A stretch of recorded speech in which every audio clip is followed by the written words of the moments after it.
lot of the past 10 years in Pennsylvania for Labor have been playing defense. The idea of actually pushing a broad legislative agenda, that hasn't happened for over a decade.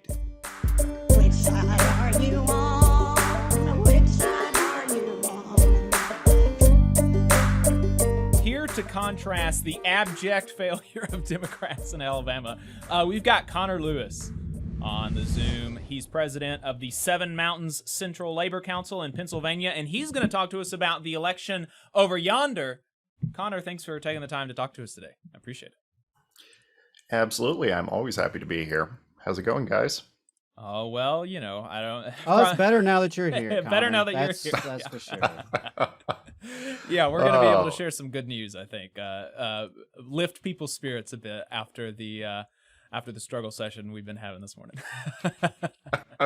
Yeah, honestly, it's been a great week in Pennsylvania, which I expected it to be a little bit messier, but it's been good.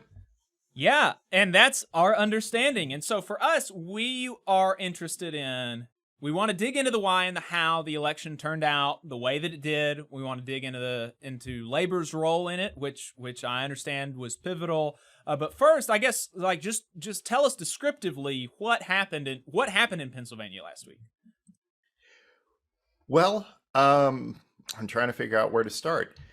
So I think heading into the election, the majority of folks that were paying attention felt fairly comfortable about the gubernatorial race. And one of the big kind of narratives heading into this election in general is that there's been an effort just to kind of talk a little bit about the down ballot. This was an election where for the first time in over a decade, there were actually fair legislative maps, which was a subcurrent to the election that I think a lot of observers outside of Pennsylvania didn't pick up on. But really the expectation, just because of the expected kind of GOP headwinds in the political environment, is that Shapiro, the gubernatorial candidate, would win, that it would be a little bit dicier with the Senate race, and that there would be some kind of Democratic gains in the legislature, but that it would retain Republican control. That's not what happened. Shapiro did win by a massive margin. And in addition to that, Fetterman ended up winning convincingly. There was, I think the consensus that I heard heading into the election is that it was expected that it would be in the automatic recount territory, which is 0.5%. And it was nowhere near that. It's looking like it'll be somewhere between a 4 and 5 point victory when all the votes are counted. And Democrats, which this was on absolutely nobody's radar that it was possible, Democrats actually look like they will take control of the Pennsylvania House of Representatives for the first time since 2010. So this is this is running the table. It was on exactly nobody's radar that control of the House was legitimately in play, and there are still some races that have yet to be called, but the Pennsylvania House Democratic Caucus has basically declared victory and said that they anticipate that they will have the majority, and I think that there's good reason to believe that they're correct. So this is, from organized labor's perspective, this is just, I think that people are still kind of in a state of disbelief because there's been a lot of work that went into this election result. And even with that, I think that there was a general expectation that we would be better off than we were, before the election. But the idea that we are actually going to be able to get a legislative agenda that will actually have a serious chance of passing, and certainly will at least get a floor vote in the House, and may potentially make it through the Senate. I think that a lot of the past 10 years in Pennsylvania for Labor have been playing defense. In Tom Corbett's, administration, it was fighting off right to work, which was successfully done. It's been stopping attacks on public sector collective bargaining and trying to get maybe the little win here or there usually fairly small ones, but trying to get, a thing here or there that could pass. But the idea of actually pushing a broad legislative agenda, that hasn't happened for over a decade. And it's very likely that that's what's going to happen with the new legislature. So, I mean, So the state house Democrats are probably going to hold it. State Senate is still going to be in Republican hands, but the governor correct. is going to be a Democrat. Fetterman won, obviously, and so that's kind of the lay of the land. Yep. That's pretty much where things stand right now. And some swing seats in Congress too, right? Yeah. So there was a lot of, I think, concern about Susan Wild, for example, Matt Cartwright, Chris DeLuzio, who is himself, from a union background, who is running to replace Connor Lamb. All of those were considered to be kind of seats that were at risk. Susan Wild's particularly was very close. Matt Cartwright is an extremely progressive Democrat, considering, that he's in an area of Northeast PA that's been trending a little bit more toward the GOP, but is union heavy. He was the prime sponsor of legislation in Congress that would establish a federal, right for public sector employees to collectively bargain. Again, they ran the table. I mean, pretty much, in fact, all of, Labor's endorsed candidates won their congressional races. Wow. So, which is a huge contrast to, frankly, the mess that occurred in New York, where things definitely went very differently. Right. Well, and certainly a huge contrast to what we were just discussing with the state of Alabama. Well, yeah. Well, and Illinois, I understand, had maybe not as spectacular a night as Pennsylvania, but they had a good night as well. They codified the right to unionize in their constitution, banned right to work in their constitution. So I don't know how much you could speak descriptively to the situation in Illinois. But could you do that? And also, maybe let's dive in a bit to the description of what happened in New York, just for people's understanding, and so that we can kind of compare and contrast what's going on in these different places. Right. Yeah, I could say I can't really say too much about Illinois, though I do know that one of the huge fights in Illinois was, of course, to codify the right to collective bargaining and ban right to work, which, on the other hand, you saw efforts in Tennessee to enshrine right to work in the state constitution. And so I think it was, a smart move by organized labor to really try to codify those protections now, because I will say that, as a former union member in Missouri, the fact that they codified the right to collectively bargain in the state constitution in 1946 has paid dividends down the road in, fighting off, GOP-led attacks on collective bargaining rights, et cetera, now. So, I mean, getting those things in is a must. And something that I think that labor should be looking at, even in states, like New York, New Jersey, just in the Northeast, where those rights don't seem under threat, still get them into the state constitution, still make sure that those, protections are codified. In New York, I mean, the baseline problem is, quite frankly, that the New York Democratic Party is a machine that is more or less a paper tiger, that realistically has been coasting on the fact that they have a 2-to-1 advantage in voter registration and declining to actually seriously campaign in any real way.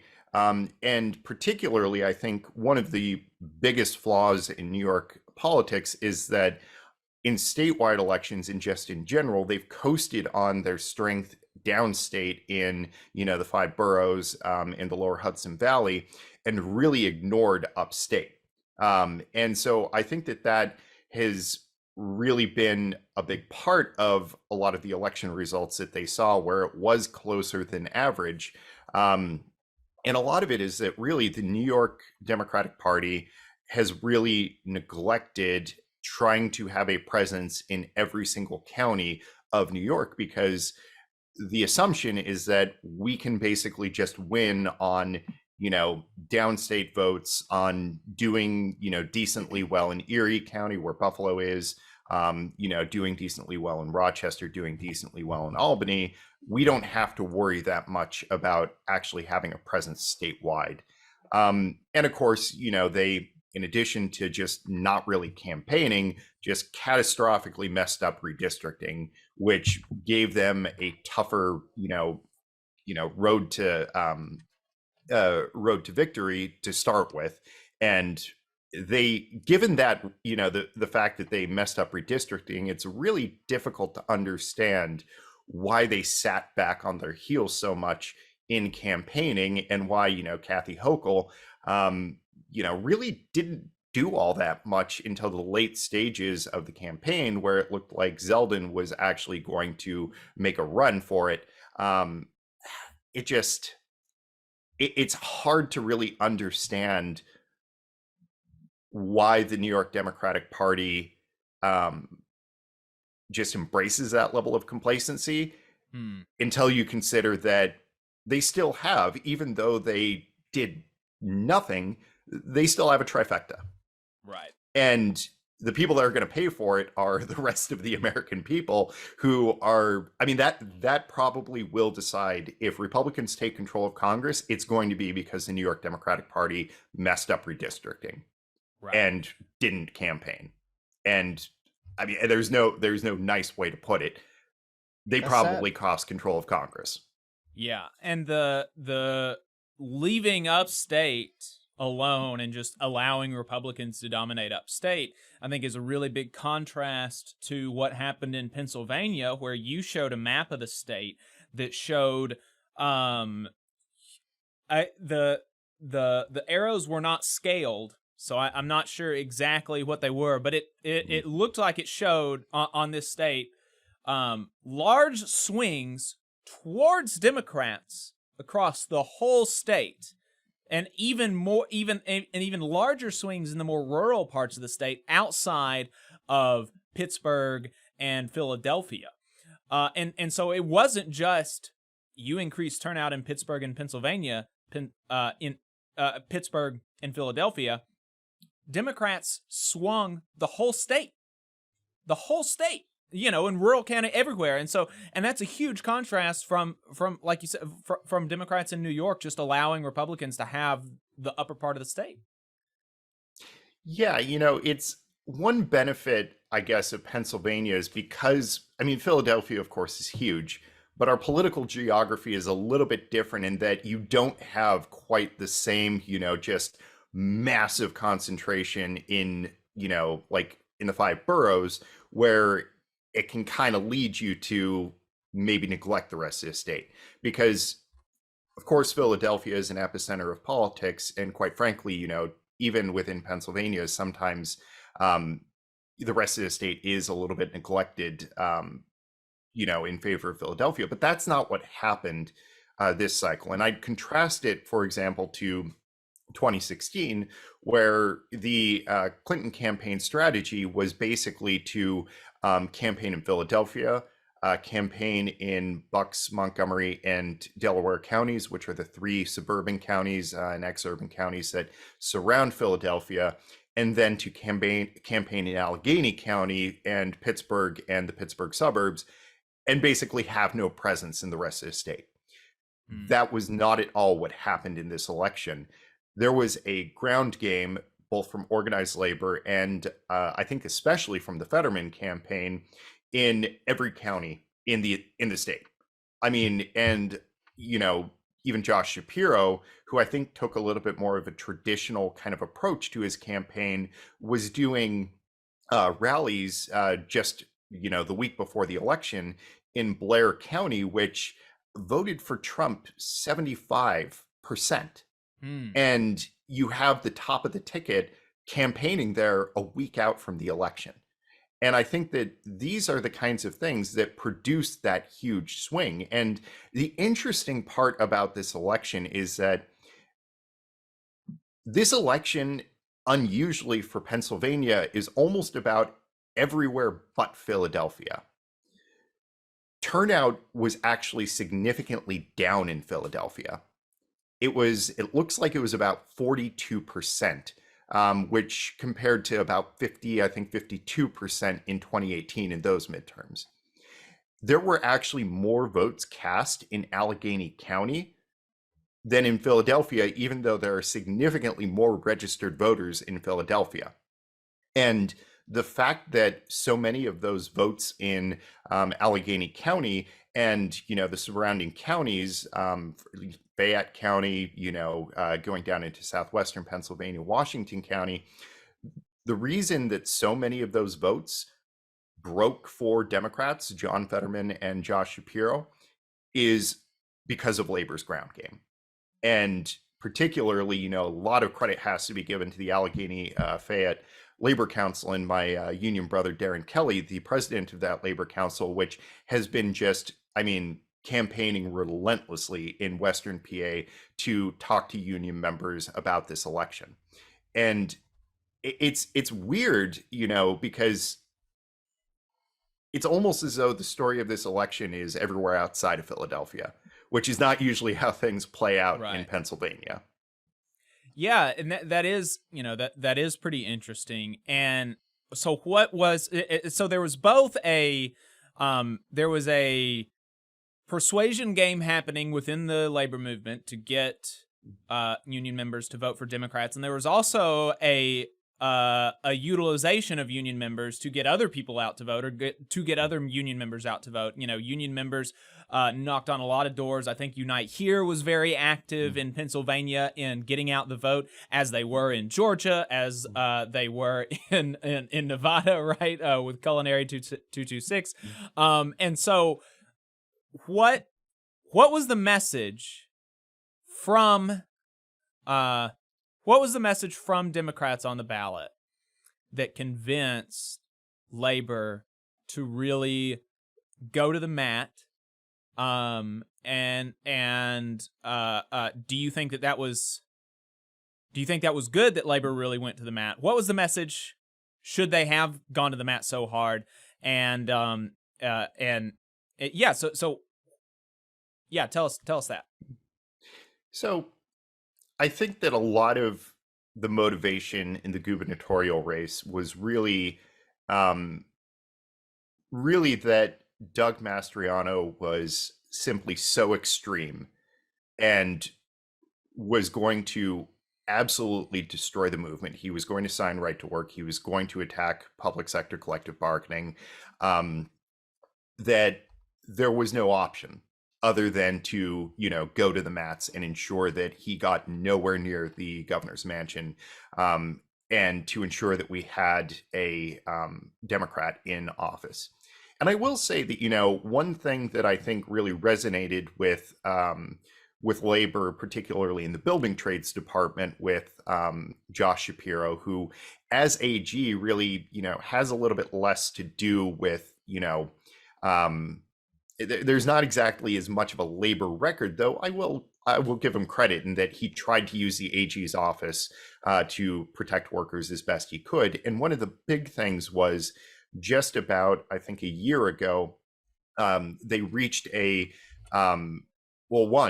AG's office actually brought criminal charges against a major contractor that's actually located in my labor council, Seven Mountains, that had basically stolen over $20 million in wages from their employees over the span of years. Wow. So over 1,000 employees, workers, had wages stolen from them, and through violations of Pennsylvania prevailing wage laws and the federal prevailing wage laws, and secured a $20 million settlement that got those employees, some of them got checks for 5 figures in wages that were stolen from them. And I think that was a huge message that really resonated with the building trades, because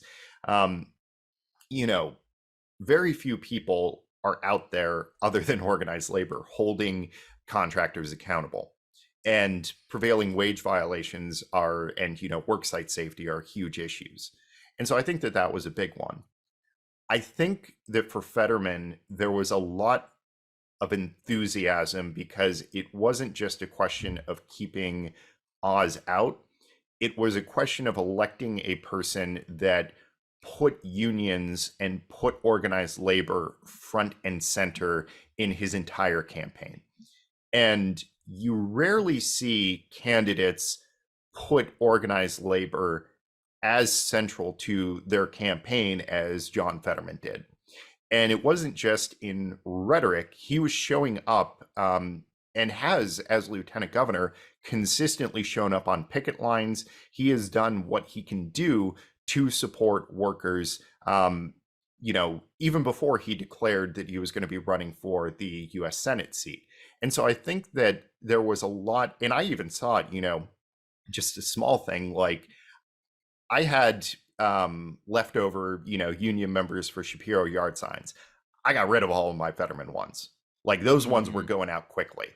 And there's a level of enthusiasm that I think was because people really believed, and I think rightly, that Fetterman cares about organized labor, cares about protecting unions, cares about expanding the right to organize in a way that you just don't see from too many federal candidates or candidates at any level. Well, now Connor, I don't want you to get ahead of your skis though, because I read on Twitter that Pennsylvania actually confirms the power of the middle of the road. Saying that this is from Matt Iglesias, saying Fetterman did great, but he also ran 9 points behind Josh Shapiro. Maybe that's because Shapiro was seen as more moderate than Fetterman, or maybe it's because Mastriano was seen as more extreme than Oz. But either way, Pennsylvania confirms the power of the middle of the road. So do you think that you're getting a bit ahead of your skis on this, on your analysis here? I'm trying to think what I can get away with saying here. We're off of FM, yeah. so we don't have those FCC censors here. So all right, I think Matt Iglesias should sit the hell down. To be honest, I mean, I honestly, like, it's such an incredibly lazy take for so many reasons. I think that the biggest clear problem with the argument is that Oz had over $100 million spent in support of his candidacy, whether through a tax on John Fetterman or through, just media buys on his behalf. I mean, there was the airwaves have been saturated with things about Oz's candidacy, attacks on John Fetterman. I mean, it's been just omnipresent. Mastriano barely ran a campaign of being just a whack job fringe candidate. And I mean, he ended up spending, I think, at most $2 million on bought media, which is more what you would expect from a congressional campaign rather than a statewide gubernatorial campaign in a state as large as Pennsylvania. They are night and day, and comparing the two is just utterly ridiculous. The other point is that we've already tested the appeal of the middle of the road in the Senate race here. Connor Lamb got his ass kicked. He got destroyed in the primary because that's not what people wanted. And he was the quintessential. I mean, Connor Lamb was basically created in a DCCC lab as the perfect centrist candidate, the perfect middle of the road. And that is what he ran on. He explicitly ran on, I am a more middle of the road candidate. And that's why you should elect me, or why you should vote for me to become the nominee, because I am the only one that can win Pennsylvania, because I am that middle of the road candidate. He couldn't win the primary, and then John Fetterman is going to end up winning by about 5 points. Right. So if anything, this is a confirmation of the fact that you do not need to run those nonsense middle of the road campaigns to win in Pennsylvania. And not only that, that is not what Pennsylvanians want. And so Right. the armchair quarterbacking from people like Matt is just funny because every single, election cycle, whether it's midterms, general elections, whatever, like if it's the presidentials, there's always a ton of people that have never set foot in Pennsylvania, or if they have never set foot outside of Philadelphia, that have big thoughts about what this means and what Pennsylvania's election results mean. And I think that they should probably do a little bit less talking and a little bit more listening. Well, and I think that just and your tweet response to him, I think put a couple of numbers to some of the general statements that you were making here, and he said, and actually one of the things that he said in this tweet was just false, as I understand it. Mm-hmm. He said Iglesias said that Fetterman ran 9 points behind Shapiro, but you said that Fetterman's at 51% and Shapiro's at 56%. So he's only 5 points behind Shapiro, not 9. And then, Correct. You're talking about Fetterman and Oz, the race there. You said in your tweet that they were matched in spending, where Mastriano was outspent 10 times. Like, that's got to have an impact, right? And then that federal races always tend to be a little bit closer in Pennsylvania. And I think that those are, that the case that you made and the additions of some of those facts in that tweet are like how it, why would you be trying to draw this conclusion unless, you just like really, really wanted to, like you're coming to the thing with this, with this idea, and you're going to make sure to take that idea out of the situation. Right. I Seems mean, to Yeah, me. it's I was just gonna say, let's be clear, someone like Matt Iglesias and his big brain are gonna be pushing for that sort of lesson learned, regardless of what the outcome was. Had Fetterman lost, it would have been proof that you needed a moderate candidate. Had Fetterman won by 20 points, it would have been proof that a moderate would have won by 25 points. Right? Like that's we're gonna get that from that section of media. So that's why I think it is important to have folks on who can tell the real story there and like get into, okay, so what actually happened on the ground and what was really motivating people? How did you really do it? And, the thing that's, I think, particularly just unacknowledged, the important thing is that Fetterman won. Right. Like, at a certain point, you're just running up the tally because, yeah, of course, you want to run up the score. But, the important part is that he won. And even just for the sake of a hypothetical, if Connor Lamb would have won by 5 more points, Connor Lamb's politics also suck. Right. And so I would take a person whose politics are better that will still win over a person whose politics suck and will win by a little bit more. And that's what he just doesn't, because it's not about politics to Matt Iglesias in any real way. It's not about actual political values or ideology. It's just about this weird kind of technocratic, win It's by sports. the most, just whatever is most popular to the most amount of people, that can get the most votes. That's what we go with. Right. Yeah, I think they treat it like sports, and it's just not a whole lot different from how they look at baseball. It's just abstract numbers and popularity contests divorced from the actual substance, because that's that's what's important, right? Is what would this person deliver back to his constituents? Yeah, well, and so let's talk about that then to wrap it up. Pennsylvania House in Democratic hands, Fetterman in the Senate, Shapiro in the governor's mansion. We better see some shit. What? Yeah, and you talked about that maybe we can see a real legislative agenda for working people in Pennsylvania. Do you actually anticipate the House Democrats coming forward with that? And then if yes, what is that agenda gonna look like? How much of it do you think will be able to pass before the next election? How much of it is just going to be, message bills and stuff like that? And what do you anticipate from Fetterman in the Senate? And what can Shapiro do through the executive office? So I guess what in those 3 places where Democrats have control in Pennsylvania, what do you see coming out of each of them? So I think that one of the big things that we're going to see in Pennsylvania is I think that two of the first items are going to be one, raising the minimum wage, because Pennsylvania is at the federal minimum, and Wow. every single state, every single state around us has raised the minimum wage above that. And so I think that raising the minimum wage is going to be an immediate move. And do you think that can And get past the Republicans in the Senate? there have been a couple of attempts, not a couple, it's an annual attempt, and there have been a couple of deals that have been made that have almost made it through, and typically those have fallen apart in the House rather than in the Senate.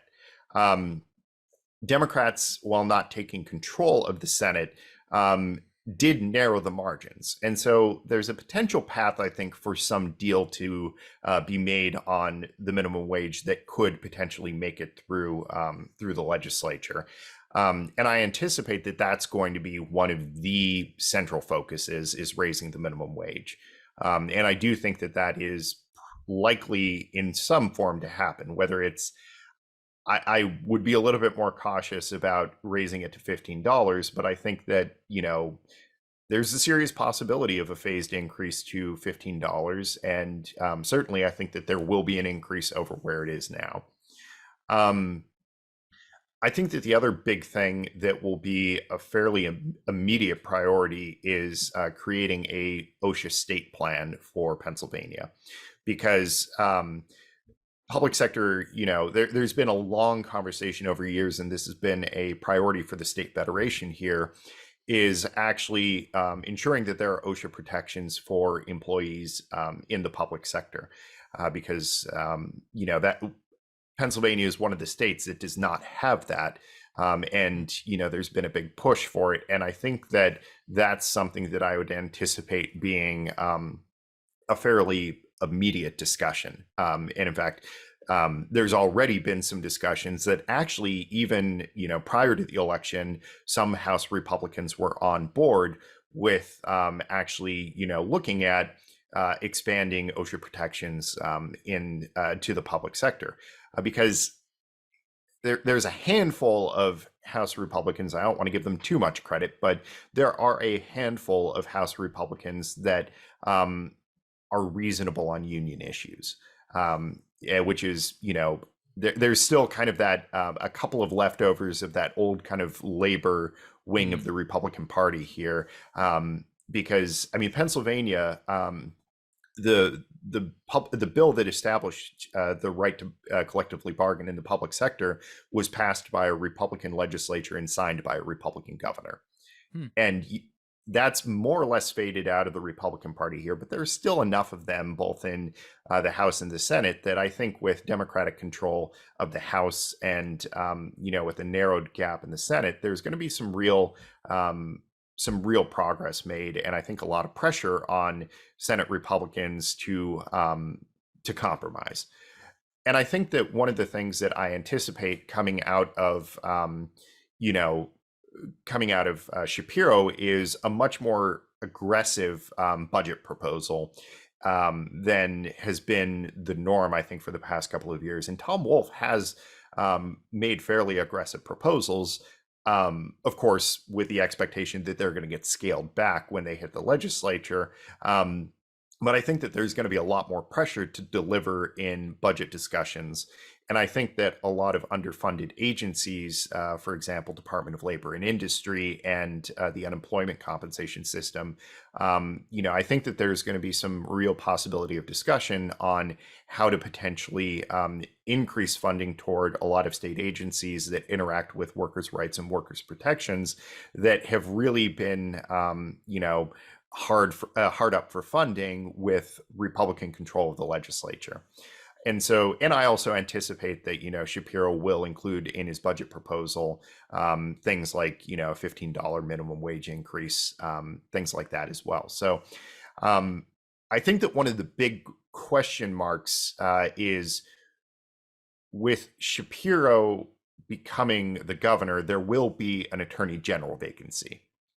And I think that there are a lot of questions, and I don't think this discussion has really started too much yet, but who's going to replace them. And I think that that does have some meaning for, organized labor and working people, because again, Shapiro has been fairly good about using the AG's office to go after, pharmaceutical companies, to go after, contractors that are stealing wages from their employees. And so ensuring that there's an AG that's going to continue that, I think, is a major priority. And I will say, quite candidly, my nightmare scenario is that Connor Lamb somehow ends up the AG. I don't know that that's too likely, but I will say that, there's a small list of people that seem like credible candidates that could also get confirmed by the Senate. And that, I think, is going to be the question mark. Is there still is Republican control of the Senate. There are some guide rails that prevent them from really stonewalling. They're going to have to act on confirmation. They can't just decline to fill the position. They have to actually vote within 25 days of the nomination being made, or the nomination is deemed confirmed. So there's going to probably be some maneuvering to kind of figure out, okay, who are we proposing? Who can get through the Senate? And I think that that discussion is probably already happening behind the scenes, but I think the big question is that person going to be someone that's going to prioritize protecting workers' rights? And then what about from Fetterman in the Senate? I think that he is going to very quickly become one of the most vocal proponents of the PRO Act, which, obviously seemed to hit the skids. But if Democrats are able to pick up 51 seats, which looks like a very real possibility, depending on how the Georgia runoff goes, I anticipate he's immediately going to become a co-sponsor, and he's going to become one of the biggest advocates for it.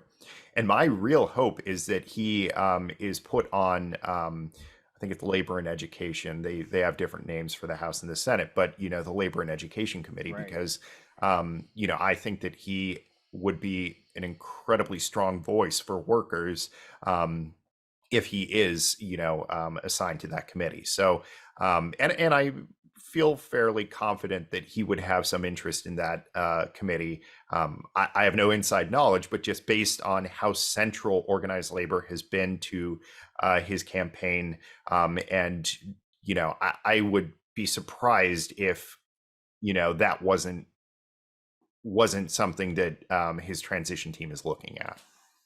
He'd be hanging out with our Senator Tommy Tuberville on that committee. So. I truly hope that I saw this tweet, and I really hope that it's true. It actually truly happens, but they really just need to assign Fetterman to just like shadow J.D. Vance everywhere and just loom over him as. And honestly, I'm hoping that they change the Senate rules to actually allow, or to change committee assignments so it's not by seniority, but it's by size. So I feel like Fetterman is going to have his pick of, what committee he wants to be on. He's a big boy. Yeah, I saw another one that said it was why does Fetterman, the largest of the senators, not simply eat the other 99? so maybe we can see that and just have like the U.S. Fetterman and the U.S. House. Right. Well, if Fetterman were to take down Tommy Tuberville, I wouldn't be mad about it. Yeah. I would take Fetterman in a scrap over Tuberville. Tuberville, I don't think he can hang. He's just he's been relying on other people playing hard for so long. Yeah, can't do it himself. Well, Connor, I really appreciate it. I think you've really broken down the situation in Pennsylvania really well, and it's definitely a ray of hope. Looking to see good things and good reports from you out of Pennsylvania on the show in the future. Absolutely. Thanks, man. We really appreciate it. Yep. Have a good weekend. Thanks for all you did for the election. Absolutely. Great work. All right. Thanks, folks. You just saw a clip from the Valley Labor Report. We are live every Saturday morning from 9:30 a.m. till 12:30 p.m. And we pride ourselves on keeping all of our content free to everybody so that we can talk to as many working folks as possible. If you support the work that we're doing, you think that it's important, you think that it's good, then consider making a monthly contribution to the project, and you can do that on our website, tvlr.fm.